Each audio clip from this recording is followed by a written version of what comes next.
ಆತ್ಮೀಯ ಪ್ರಥಮ PUC ವಿದ್ಯಾರ್ಥಿಗಳೇ, ನಿನ್ನೆ ನಾವು ಹಲು ಬಿದಳ ಕಲ್ಮರಂ ಕರಗುವಂತೆ ಪದ್ಯದ 7ನೆಯ ಪ್ಯಾರವನ್ನು ನೋಡೀವಿ. ಇವತ್ತು ನಾವು 8ನೆಯ ಪ್ಯಾರವನ್ನು ನೋಡೋಣ.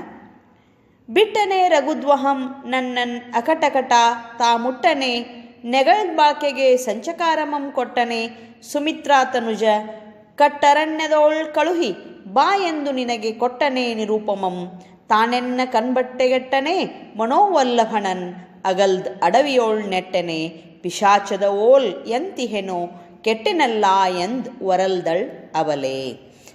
ಯಾವಾಗ ಲಕ್ಷ್ಮಣ ಸೀತೆಗೆ ರಾಮಚಂದ್ರ ನಿನ್ನ ಮೇಲೆ ಅಪವಾದವನ್ನು ಹೊರಿಸಿ ಕಾಡಿಗೆ ಬಿಟ್ಟು ಬಾ ಅಂಥೇಳಿ ಕಳಿಸಾನ ಅನ್ನುವ ಸುದ್ದಿಯನ್ನು ಹೇಳ್ತಾನೋ, ಆಗ ಸೀತೆ ಬಿರುಗಾಳಿಯ ಹೊಡೆತಕ್ಕೆ ಸಿಲುಕಿರುವ ಫಲಿತ ಬಾಳೆಯ ಹಣ್ಣಿನ ಗಿಡವೊಂದು ನೆಲಕ್ಕೆ ಉರುಳಿ ಬೀಳುವ ರೀತಿಯಲ್ಲಿ ಮೂರ್ಛೆ ತಪ್ಪಿ ಬೀಳ್ತಾಳ. ಆ ಮೂರ್ಛೆ ತಪ್ಪಿ ಬಿದ್ದಿರ್ತಕ್ಕಂಥ ಸೀತೆಯನ್ನು ಎಚ್ಚರಿಸಿ ತಣ್ಣೀರನ್ನು ಚಿಮುಕಿಸಿ ಎಲೆಗಳಿಂದ ಅವಳಿಗೆ ನೆರಳನ್ನು ಅವಳನ್ನು ಎಬ್ಬಿಸ್ತಾನೆ. ಎಬ್ಬಿಸಿದಾಗ ಎಚ್ಚರಾಗಿರ್ತಕ್ಕಂಥ ಸೀತೆ ಕೇಳ್ತಾಳ, ಬಿಟ್ಟನೇ ರಘುದ್ವಹಂ. ಇಲ್ಲಿ ರಘುದ್ವಹ ಅಂದರೆ ರಘುವಂಶದ ಶ್ರೇಷ್ಠನಾಗಿರುವ ದೊರೆ ಶ್ರೀರಾಮಚಂದ್ರ. ರಘುದ್ವಹ ಅಂದರೆ ಏನ್ರಿ? ಶ್ರೀರಾಮಚಂದ್ರ. ನನ್ನನ್ನು ನನ್ನನ್ನು ಬಿಟ್ಟು ಬಿಟ್ಟನೆ ಅಂದ್ರೆ ತೊರೆದನೆ, ನನ್ನನ್ನು ಬ್ಯಾಡ್ ಅಂಥೇಳಿ ತಿರಸ್ಕಾರ ಮಾಡಿದನೆ ಅಂತ. ಅಕಟಕಟ ಅಂದ್ರೆ ಅಯ್ಯೋ, ತಾಮ್ ಮುಟ್ಟನೆ ಇನ್ನಾತ ನನ್ನನ್ನು ಮುಟ್ಟುವುದಿಲ್ಲವೇ. ನೆಗಳ್ದ ಬಾಳ್ಕೆಗೆ, ನೆಗಳ್ದ ಅಂದ್ರೆ ಪ್ರಸಿದ್ಧವಾದ, ಬಾಳ್ಕೆ ಅಂದ್ರೆ ಬದುಕು, ಬಾಳ್ವೆಗೆ ಸುಪ್ರಸಿದ್ಧವಾದ ಆತನ ಬದುಕಿಗೆ ತಾನೇ ಸಂಚಕಾರವನ್ನು ತಂದುಕೊಂಡನಲ್ಲ. ಆತ ನನ್ನನ್ನು ತೊರೆಯಲು ನಿನಗೆ ಈ ಜವಾಬ್ದಾರಿಯನ್ನು ಒಪ್ಪಿಸಿದನೆ ಅಂತಂದ್ರೆ ಮುಂಗಡವನ್ನು ಕೊಟ್ಟನೆ ಅನ್ನುವ ಅರ್ಥದೊಳಗೆ ಕೇಳ್ತಾಳ ಸೀತೆ. ಯಾರನ್ನ? ಸುಮಿತ್ರಾ ತನುಜನನ್ನು. ಸುಮಿತ್ರಾ ತನುಜ ಅಂದರೆ ಯಾರು? ಇಲ್ಲಿ ಲಕ್ಷ್ಮಣ, ಸುಮಿತ್ರೆಯ ಮಗನಾಗಿರ್ತಕ್ಕಂಥ ಲಕ್ಷ್ಮಣ. ಕಟ್ಟರಣ್ಯದೋಳ್, ದಟ್ಟವಾಗಿರ್ತಕ್ಕಂಥ ಅರಣ್ಯದಲ್ಲಿ ನನ್ನನ್ನು ಬಿಟ್ಟು ಬಾ ಎಂದು, ಕಳುಹಿ ಬಾ ಅಂತಂದ್ರೆ ಬಿಟ್ಟು ಬಾ ಅಂತ ತಿಳ್ಕೊಂಡು ನಿನಗೆ ಅಪ್ಪಣೆಯನ್ನು ಮಾಡಿದನೆ. ನಿರೂಪಮಂ ಅಂದ್ರೆ ಅಪ್ಪಣೆಯನ್ನು ಮಾಡಿದನೆ. ಯಾರು? ತಾನಂದ್ರೆ ಶ್ರೀರಾಮಚಂದ್ರನು.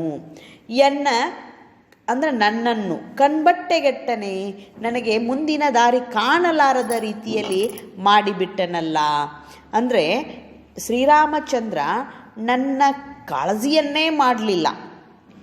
ಗಂಡನಾಗಿರ್ತಕ್ಕಂಥವ ಹೆಂಡತಿಯ ಬಗ್ಗೆ ಯಾವ ಒಂದು ಕಾಳಜಿಯನ್ನು ಹೊಂದಬೇಕಾಗಿತ್ತೋ ಆ ಕಾಳಜಿಯನ್ನೇ ಶ್ರೀರಾಮಚಂದ್ರ ಮಾಡಲಿಲ್ಲಲ್ಲ. ಹೆಂಡತಿ ಬೇಡ ಅಂತ ತಿಳ್ಕೊಂಡು, ಮನೋವಲ್ಲಭ ಅಂದರೆ ಇಲ್ಲಿ ಗಂಡ, ಪ್ರಾಣದೊಡೆಯ, ಕಾಂತ ಅಂತ ಕೂಡ ಅರ್ಥ ಆಗ್ತೈತಿ. ನನ್ನ ಗಂಡ ನನ್ನನ್ನು ತಿರಸ್ಕರಿಸಿ ಬಿಟ್ಟನಲ್ಲ. ಅಗಲಿ ಕಾಡಿನಲ್ಲಿ ನೆಟ್ಟನೆ, ಕಾಡಿನಲ್ಲಿ ನಾನು ಇರಬೇಕಾಯ್ತಲ್ಲ. ಅದು ಹೇಗೆ? ಪಿಶಾಚದ ಓಲ್, ಪಿಶಾಚಿಯ ಹಾಗೆ. ಗಂಡನನ್ನು ಬಿಟ್ಟು ಕಾಡಿನಲ್ಲಿ ನಾನು ಒಂಟಿಯಾಗಿ ಪಿಶಾಚಿಯ ಹಾಗೆ ಹೇಗಿರಲಿ ಅಂತ ತಿಳ್ಕೊಂಡು ಪಾಪ ಸೀತೆ ವರಲ್ದಳು ಅಂತಂದ್ರೆ ದುಃಖವನ್ನು ಅನುಭವಿಸಿದಳು, ತನ್ನ ದುಃಖವನ್ನು ವ್ಯಕ್ತಪಡಿಸಿದಳು ಅಂತಕ್ಕಂಥದ್ದು. ಅಂದ್ರೆ ಸೀತೆಯ ನೋವೇನು ಅಂತಂದ್ರೆ ಸುಮಾರು 14 ವರ್ಷ ಆತನೊಂದಿಗೆ ಕಾಡಿನಲ್ಲಿ ಕಳೆದಿರ್ತಾಳ. ಆತನ ಎಲ್ಲ ಕಷ್ಟ ಸುಖಗಳಲ್ಲಿ ಆಕೆ ಪಾಲುದಾರಳಾಗಿರ್ತಾಳ. ಒಂದೇ ಒಂದು ಅಪವಾದಕ್ಕಾಗಿ ಶ್ರೀರಾಮಚಂದ್ರ ನನ್ನನ್ನು ಕಾಡಿಗೆ ಬಿಟ್ಟು ಬಾ ಅಂತ ತಿಳ್ಕೊಂಡು ನಿನಗೆ ಈ ಕಾರ್ಯವನ್ನು ಒಪ್ಪಿಸಿದನೆ, ಮುಂಗಡವನ್ನು ಕೊಟ್ಟು ನಿನಗೆ ಕಳಿಸಿದನೆ. ತನ್ನ ಒಳ್ಳೆಯ ಬದುಕಿಗೆ ತಾನೇ ಸಂಚಕಾರವನ್ನು ತಂದುಕೊಂಡನಲ್ಲ. ಎಷ್ಟು ಪ್ರಸಿದ್ಧವಾಗಿರ್ತಕ್ಕಂಥ ಬದುಕು ಆತನದಾಗಿತ್ತು. ನನ್ನೊಂದಿಗಿನ ಜೀವನ ಉತ್ತಮ ಜೀವನವಾಗಿತ್ತು.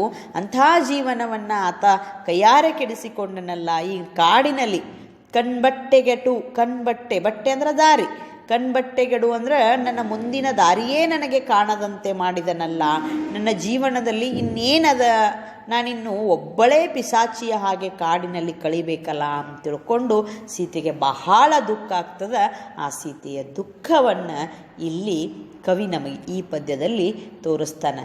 ನೋಡ್ರಿ, ವಿಚಾರ ಮಾಡಬೇಕಾಗಿರ್ತಕ್ಕಂಥದ್ದು, ಶ್ರೀರಾಮಚಂದ್ರ ಒಂದು ದೇಶದ ಒಡೆಯ, ರಾಜ್ಯವನ್ನು ಆಳ್ತಕ್ಕಂಥ ಒಬ್ಬ ಶ್ರೇಷ್ಠ ಅರಸ ಈ ರೀತಿ ತನ್ನ ಹೆಂಡತಿಯನ್ನು ಅನಾಥಳನ್ನಾಗಿ ಕಾಡಿಗೆ ಅಟ್ತಾನಲ್ಲ, ಅವಳ ಪರಿಸ್ಥಿತಿ ಹೇಗಾಗಿರಬಾರ್ದು. ಅದಕ್ಕಾಗಿ ಲಕ್ಷ್ಮಣನ ಮುಂದೆ ತನ್ನ ನೋವನ್ನು ತೊಡ್ಕೊತಾಳ.